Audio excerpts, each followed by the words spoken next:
Okay guys, back at the T5, I'm going to show you guys what I did.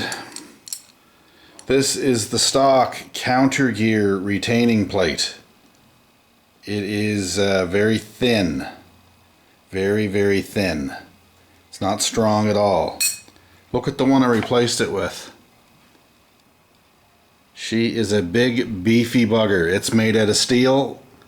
So what's going on, guys, with these T5s, from what I understand, is this plate here works okay if you've got like 200 horsepower or 150 horsepower, but anytime you up the power, what actually breaks these T5s is the gear chain, the countershaft gear shaft. See this unit right here, okay? It actually will walk, it'll flex up and down. This plate will flex, allowing the whole gear train to move up and down. And when that moves up and down under load, when you're really on the throttle and off the throttle, that's how gears get broken. That's how you break the teeth off of gears. That's how things get really bad really quick.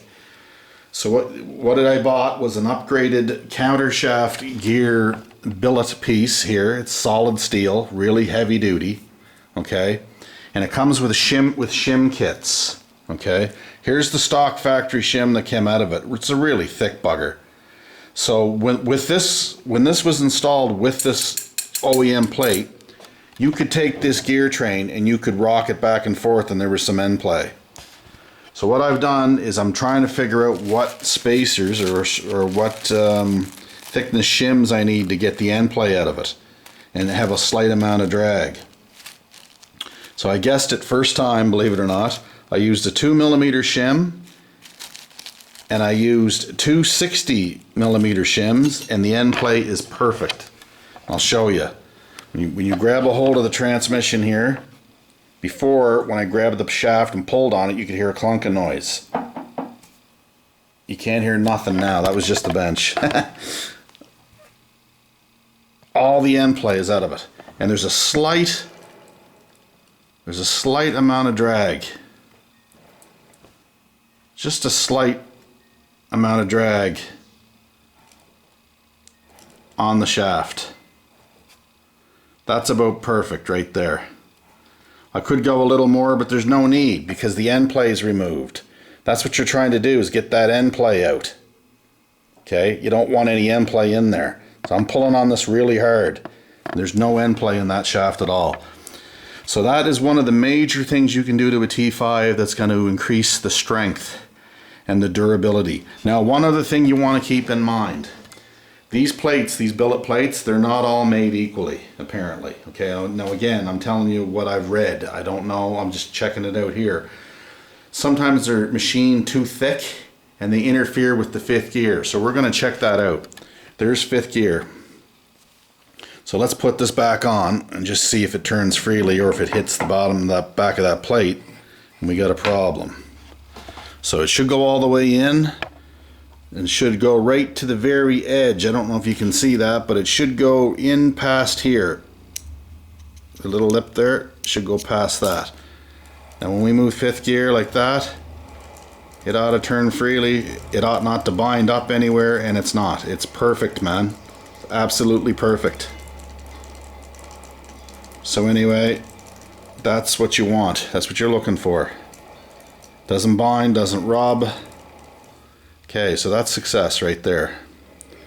Pull that off. So now what I'm going to do, now that I figured out what shims I need, is these, you see how these bolts are, they're countersunk. Right in here, they fit nice and flush. So I'm going to pull them all out. Put red Loctite on them, boys. Red. Lots of it. Put it in there, and then torque those down. I got to figure out what the torque spec is. I forgot. It's in my book though, so I'm going to go get the torque wrench and torque that all down. So anyway, that's shimmed. Now when we go to put the rest of the transmission together, I'll show you, you have to shim the input shaft as well. And it's the same process almost, but there's a few differences. But I'll show you that. And all you're trying to do, boys, by shimming these shafts is get the end play out of them. You want a slight amount of drag when you spin them, but you want the end play, that back and forth motion. That's what wrecks transmissions.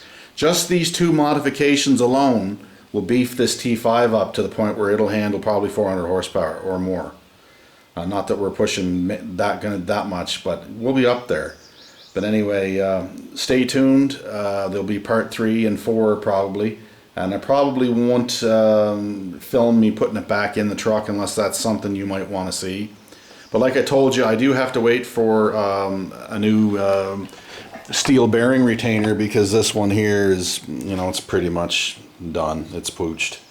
But there are shims in here too, boys. These are the shims in here for the. So okay, so you got your bearing race here, right? So that race comes out. You'd never know it because I'm having trouble getting it out, but let me show you here. Just pull the race out. If you can get it to come out, that is.